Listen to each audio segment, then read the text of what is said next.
ఇవాళ కాకపోతే రేపైనా పాకిస్తాన్ మీద దాడి ఖాయం. అది మరవెళ్ళి చేయక్కర్లే, ఈ దఫా ఇరానే చేస్తుంది.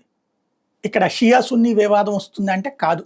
అసలు పాయింట్ ఏంటంటే అమెరికా అధ్యక్షుడు ట్రంప్ పాకిస్తాన్కి సంబంధించినటువంటి సైనిక చీఫ్ పేరుకి మాత్రం అక్కడ ప్రధానమంత్రి ఉంటాడు, నడిపేది సైన్యం అని తెలుసు కాబట్టి ఆసిఫ్ మునీర్కి పిలిచి భోజనం పెట్టి అడిగింది పాకిస్తాన్ గడ్డ మీద నుంచి ఇరాన్ మీద యుద్ధానికి సిద్ధం, మీరు కూడా సహకరించండి, మీకు దానికి బదులుగా కొన్ని గిఫ్ట్లు ఇస్తాం, మంచి టెక్నాలజీ ఇస్తాం, యుద్ధ విమానాలు మంచి పవర్ఫుల్ ఇస్తాం, తద్వారా మీకు మేము సర్వీస్ చేస్తాం, మీరు మాకు చేయండి, ఇచ్చుకుంటే వాయను పుచ్చుకుంటే వాయను, ఇది ఆఫర్ చేశాడన్నటువంటిది అమెరికన్ మీడియా చెప్తున్నటువంటి పాయింట్. దానికి మునీర్ కూడా ఒప్పుకున్నాడని.